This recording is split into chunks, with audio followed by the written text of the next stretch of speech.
Just be glad for all you have that's in today.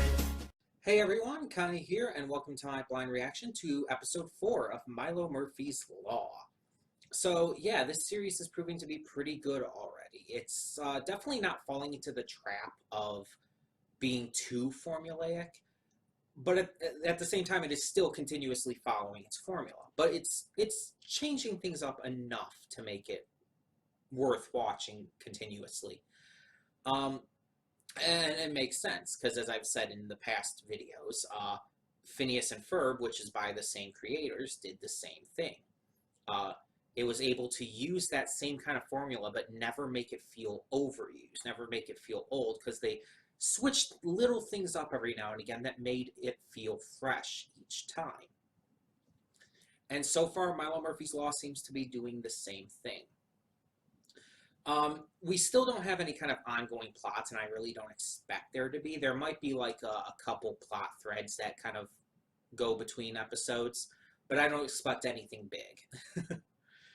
But last time we did get to meet Milo's sister-in-law, which I think that was the first time we ever really saw her. And yeah, I really like her. She's voiced by Kate Micucci, which is always a plus, because it does seem like I just like every character Kate Micucci voices. She seems to have just that certain character type.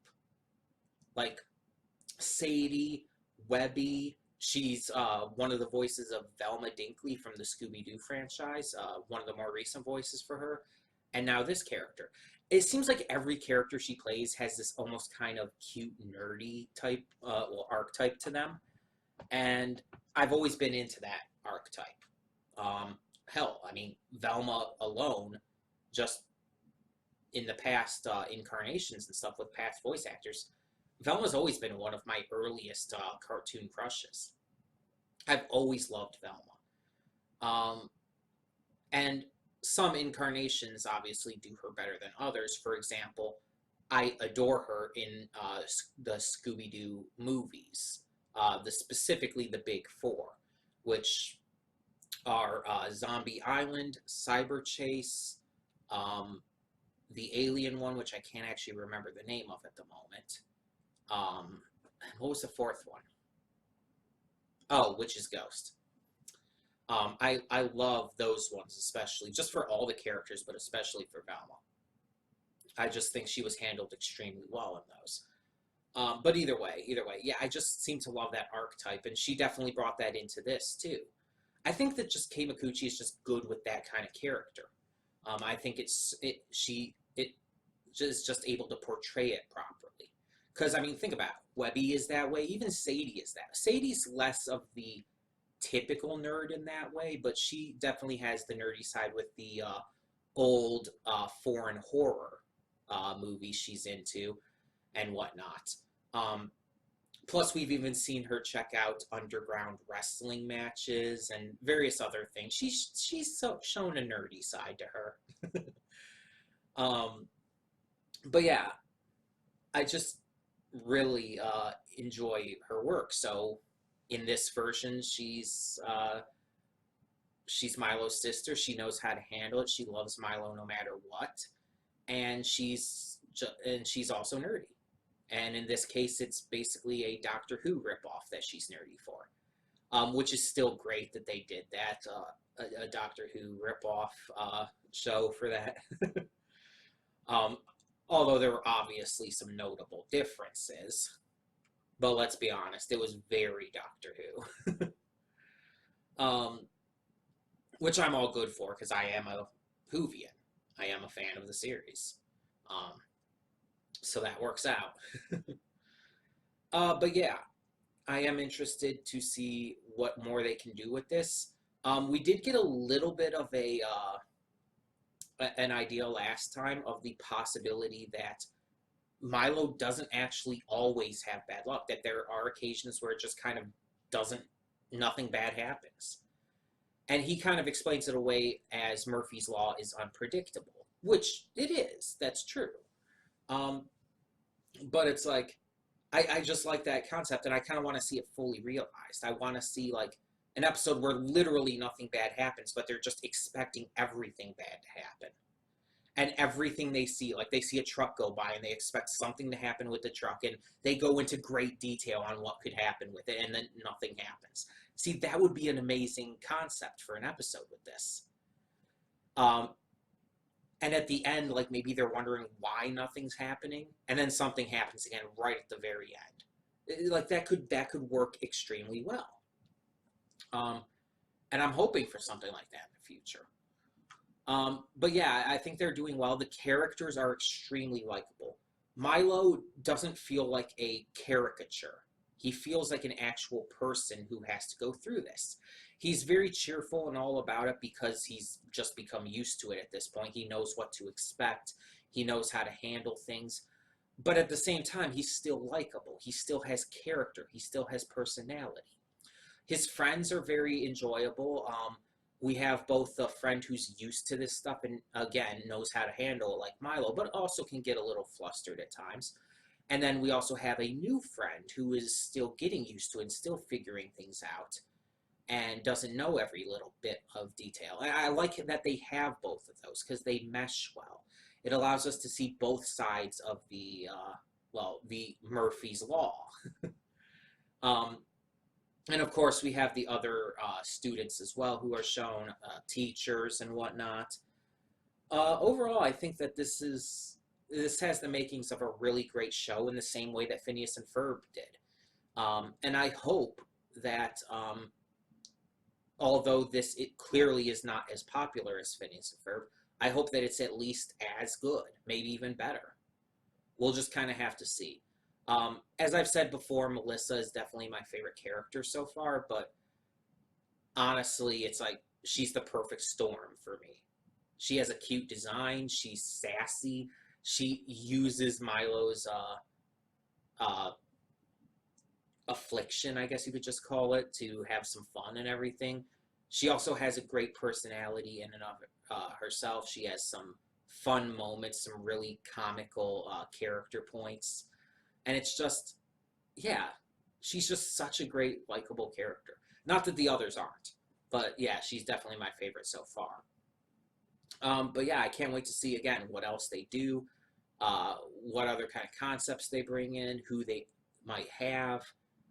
I'm just really, really excited to get to more of this. And I'll be honest, I just finished doing my reaction to episode 1 of Maggie, the Labyrinth of Magic, and I need something a little lighthearted and fun right now because I got really pissed off at that episode, to the point where, yeah, I did not like it. I just need to watch this. If you haven't watched that yet, I won't spoil anything about it. I would suggest going to watch that yourself. Yeah, I'm not going to spoil anything about all of my thoughts on that or exactly what happened or what I'm angry about or anything like that. You'll just have to go and see for yourself if you're interested. But yeah, so let's get this episode reaction started. So when the screen fades to black, pause this redirect and go to the description below. Follow the link to the reaction, and after you watch it, come back here to the redirect and resume play, because after it fades to black and then fades back in, everything from that point forward will be my afterthoughts and will contain spoilers to the episode. And before we begin, by the way, I did forget to mention, this is my new room at the new house. We did move this past weekend, for those who might not know. Though with how much I've been talking about it, I don't know who wouldn't know. So this is probably going to be the setup for most videos. This is mostly what you're going to be seeing. There might be a couple points where I record in the living room, but I'm going to try to keep it mostly in here. So all of that being said, thank you so much for tuning in, and I will see you at the reaction. Okay, and we are back, and we'll begin with spoilers in 3, 2, 1, now. Okay, so this was fun. This was another fun episode. So 4A focused on throwing a surprise birthday party for Milo. They decided to do it at this golf cart place in order to, or not golf cart, go-kart place, in order to try to minimize damage to the house and just because, you know, safety and everything with Milo's affliction. And it ended up actually turning out pretty damn well. Yes, things still happened, but overall it turned out really well. Milo enjoyed it. He was definitely surprised. And there was a lot of fun to be had. Not really much else to talk about regarding that half of the episode, but yeah. 4B, however, was this opera-like thing. So Milo, and Melissa, and Zach are heading to the opera where they meet Amanda, who we saw in the first part of this as well. Milo appears to have a little bit of a crush on Amanda, which is pretty interesting. And in order to just kind of, I guess, make her free time the best it can, he's trying to help the opera go off as best as possible. However, of course, just because he's there, things are going wrong, and it kind of crashes and burns. But in the end, he ends up getting involved with it, and she ends up actually enjoying it still. It's a cute little episode. It's fun. It's nice. It's got a lot of great humor. The one thing I would say is I think the scene where, like, you know, the one guy's on stage singing, the band is playing, and then they stop every time something happens in the background. I think they milked that a little too far. Usually with this kind of stuff, there's the rule of 3 that you want to go by. Do that kind of thing 3 times and leave it at that. Otherwise, it feels like it's going on way too long. It feels like it's too slow of a scene. And that's definitely what I think was the problem there. I felt like it just felt like it just kept going and going and going. It was a good joke, but they overplayed it, basically. So I just feel like they should have cut that back a little bit. But otherwise, yeah, I enjoyed it. Amanda's an interesting character. I don't have a lot to say about her right now. I have no issue with that kind of character, so I guess we'll just have to see where she goes in the series up at this point.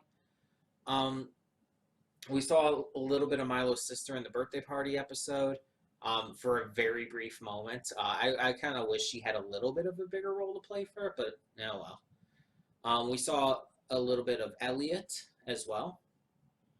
And just overall, I thought it was a lot of fun. And that's what this series continues to be for me. And hopefully it just continues to stay that way. So yeah, that being said, I don't really have anything else to say. I mean, I could say that I loved that Melissa has those doe eyes that she puts on to convince people to do things for her and stuff. I think that's adorable, but it's like there's not really much plot-wise to talk about. So, yeah, I hope you enjoyed this, and for now, I'm Connie and I'm signing off. See you all next time. And though you've come through many